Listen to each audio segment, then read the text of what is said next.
ये बताओ ये कौन है, ये दोनों बालक कौन है?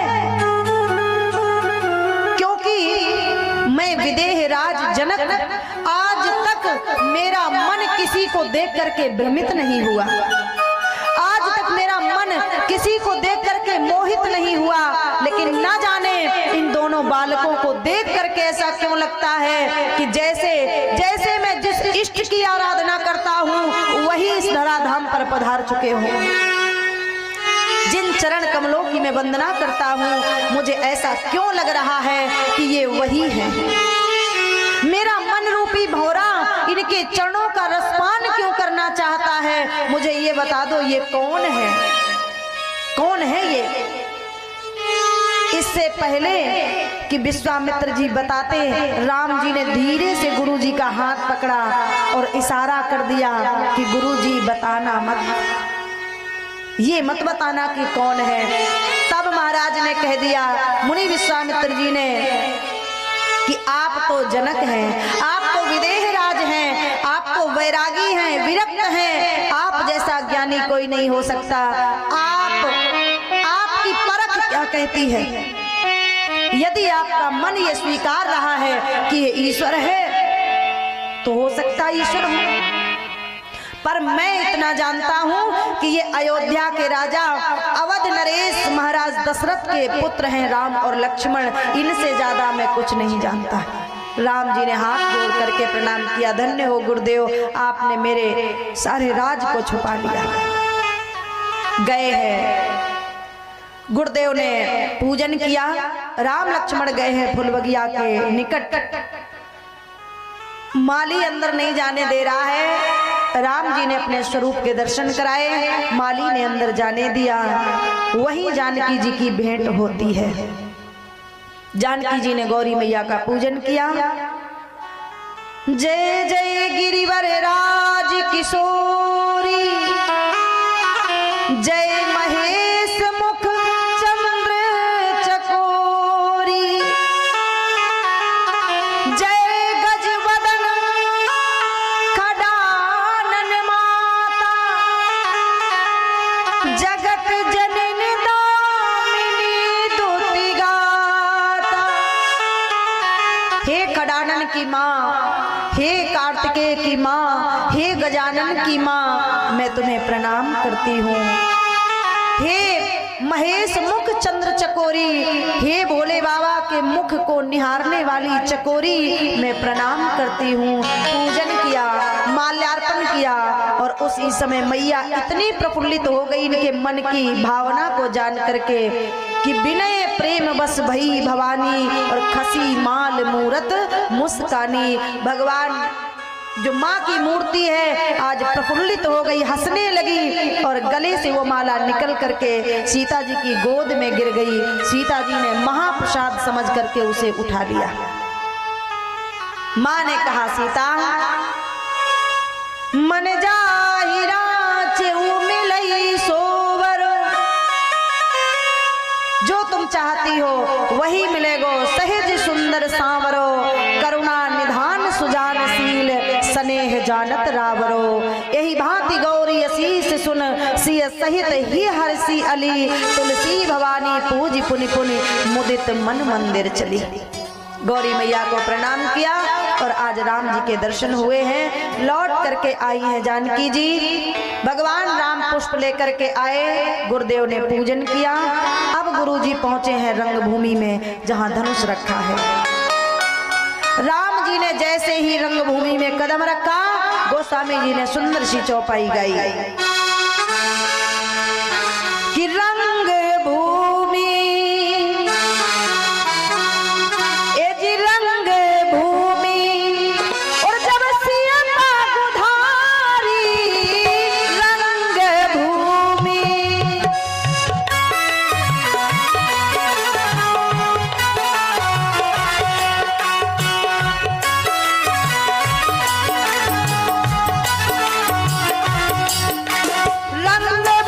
जब सिय पगुधारी,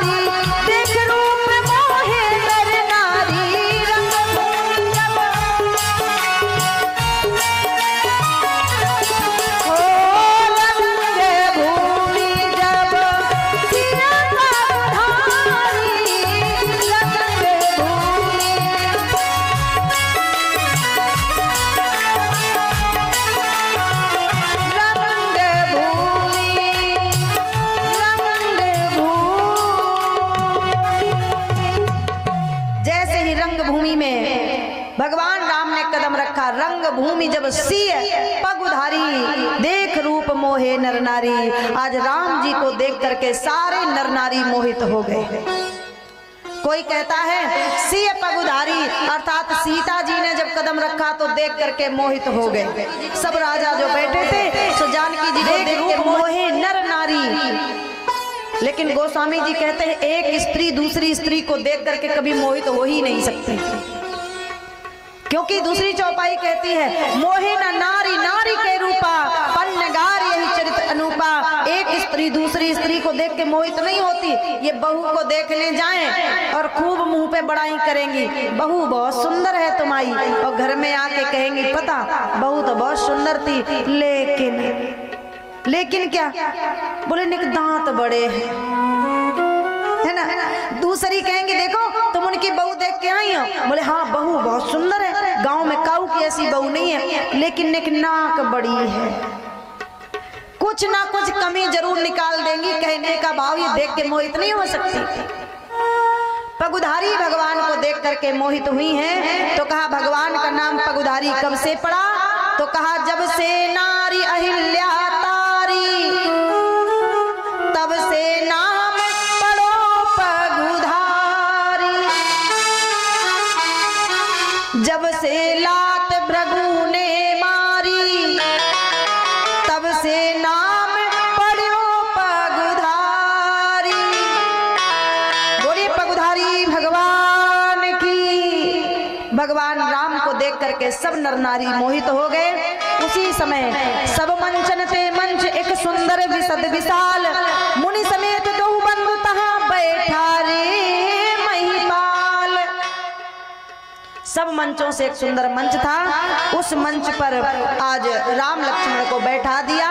जनक जी ने अपना प्रण सुनाया, संकल्प सुनाया, जो इस अजगव को उठाएगा, जो इस धनुष का खंडन करेगा, उसी के साथ जानकी विवाही जाएगी। एक एक करके राजा महाराजा धनुष के पास गए हैं, पर धनुष किसी से नहीं हिला। गोस्वामी जी ने लिख दिया कि भूप सहस 10 और एक ही बारा, और लगे उठावन तरई नटारा। भूप सहस 10,000 राजा एक साथ लग गए, लेकिन धनुष किसी से नहीं हिला। और पागलो, अगर 10,000 राजाओं से धनुष उठ जाता तो क्या सीता का विवाह 10,000 के साथ होता? ये 10 क्या है, ये अध्यात्म की बात लिखी है, गूढ़ बात लिखी है। भूप सहस 10 एक ही बारा। भूप मीन्स राजा, 10 सहस 10,000 नहीं। प्रत्येक प्राणी के अंदर 5 ज्ञानेंद्रियां 5 कामेंद्रियां होती हैं। 5 मिलाकर के हो गई 10। एक ही वारा, वार कहते दिन को, रविवार, सोमवार, मंगलवार, यहाँ वारा शब्द दिन के लिए कहा है।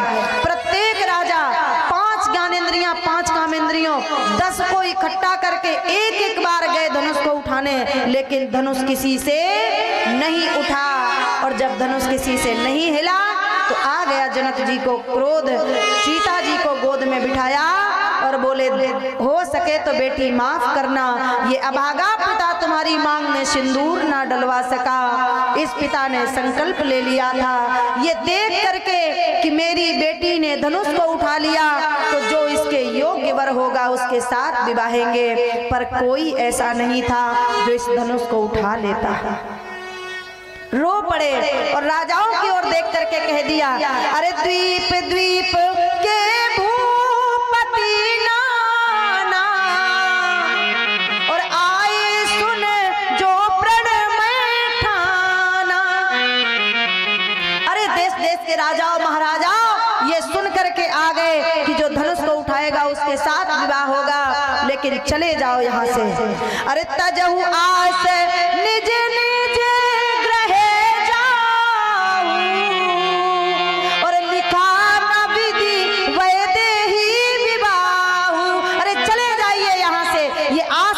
बैठे हो कि धनुष उठा देंगे तो विवाह हो जाएगा, चले जाओ। आज मुझे मालूम पड़ गया, अब जन कोई और माखे भट मानी, और वीर भी मुझे मालूम पड़ गया कि पृथ्वी वीरों से शून्य है, पृथ्वी पर कोई वीर नहीं रहा। और जैसे ही कहा सो खड़े हो गए शेषावतारी लक्ष्मण। क्या कहा जनक, क्या कहा जनक, अरे क्या कहा जनक, फिर से बोलो, क्या कहा जनक, फिर से बोलो। पृथ्वी वीरों से खाली है। अरे जहां मेरे जनक, जहां मेरे रघुकुल मणि बैठे होते हैं वहां कोई ऐसी अनुचित बात नहीं करता, पर तुमने क्या कह दिया, पृथ्वी वीरों से शून्य हो गई। क्या कहा जनक, फिर से बोलो, क्या कहा जनक, फिर से बोलो। पृथ्वी वीरों से खाली है।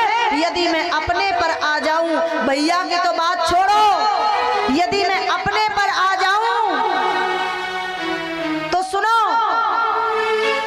हे नाथ अगर और आज्ञा पाऊं तो कुल ब्रह्मांड उठाऊं मैं। हे गुरुदेव, तुम कहते हो कि पृथ्वी वीरों से शून्य हो गई। हे नाथ अगर और आज्ञा पाऊं तो कुल ब्रह्मांड उठाऊं मैं और कंदुक समान डालूं उछाल, 100 योजन तक ले जाऊं मैं।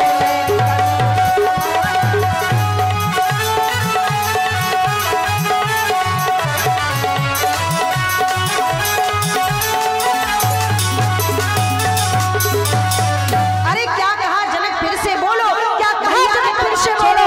हे नाथ अगर आज्ञा पाऊं तो कुल ब्रह्मांड उठाऊं मैं, कंदुक समान डालूं उछाल, एक गेंद के समान सारे ब्रह्मांड को उछाल दूं, 100 योजन तक ले जाऊं मैं। क्या कहा जनक, फिर से बोलो, क्या कहा जनक, फिर से बोलो। पृथ्वी वीरों से खाली है। अरे मैं अपने पर आ जाऊं तो 14 लोगों को पलट पलट जल थल को एक दिखा दूं मैं और रोक दूं हवा की चाल अभी, या 7 सिंधु सुखा दूं मैं। क्या कहा जनक, फिर से बोलो, क्या कहा जनक, फिर से बोलो। पृथ्वी वीरों से खाली है।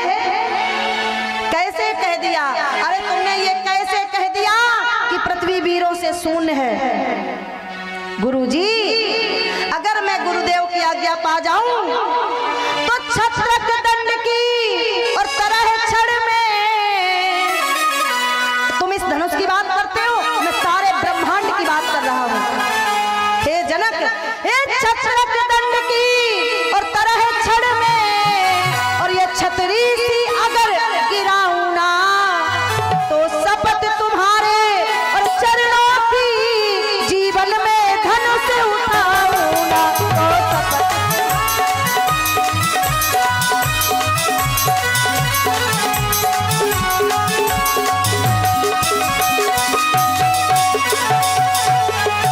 क्या कहा जनक, क्या कहा जनक, फिर से बोलो, क्या कहा जनक, फिर से बोलो। पृथ्वी वीरों से खाली है। अगर मैं अपने पर आ जाऊं तो सारे ब्रह्मांड को उठा लूं।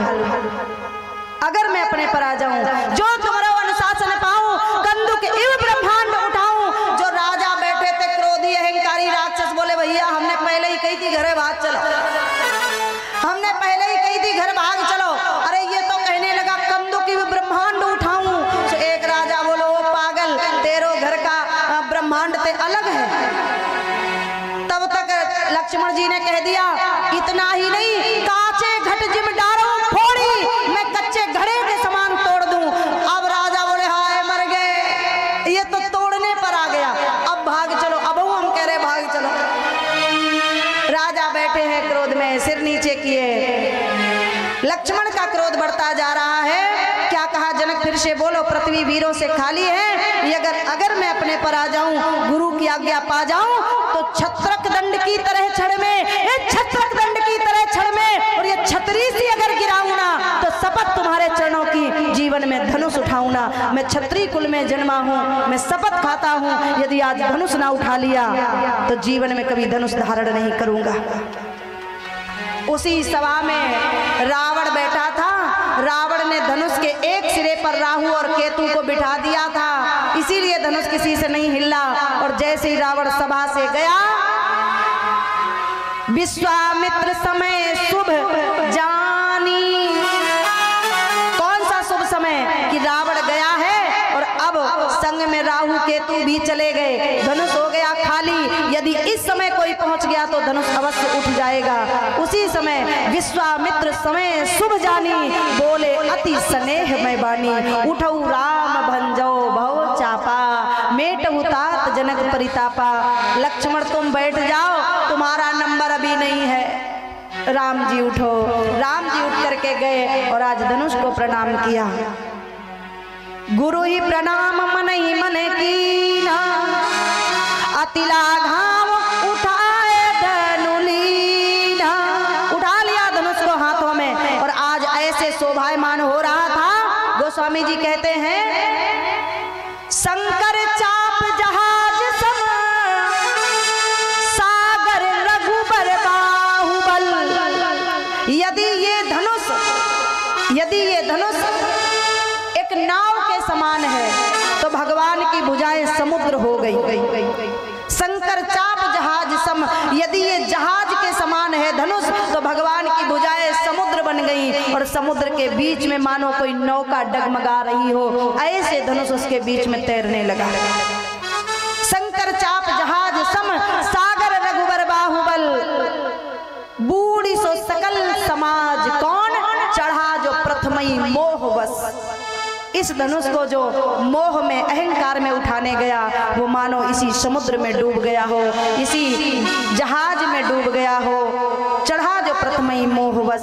आज भगवान ने धनुष को उठाया, लेत चढ़ावत खेचत गाढ़े, काऊ न लखा रहे सब ठाड़े। सब देखते रह गए, एकदम अकौंधा सा हुआ।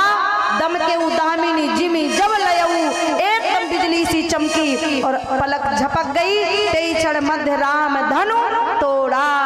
बोलिए सियावर रामचंद्र की। भगवान ने धनुष को तोड़ दिया, किसी ने नहीं देख पाया।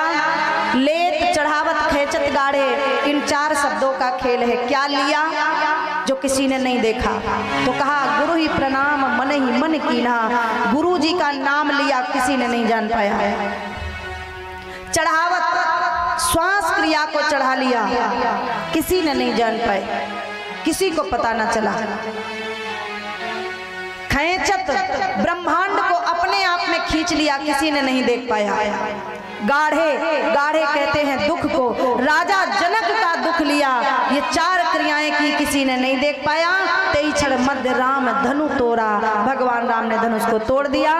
जानकी जी जयमाल लेकर के आई हैं और आज राम के गले में जयमाल सुशोभित हुई। बोलिए सियावर रामचंद्र की जय हो। राम जी की कथा को यहीं पर हम प्रणाम करें। श्री सुखदेव जी ने कहा राजन आओ चंद्र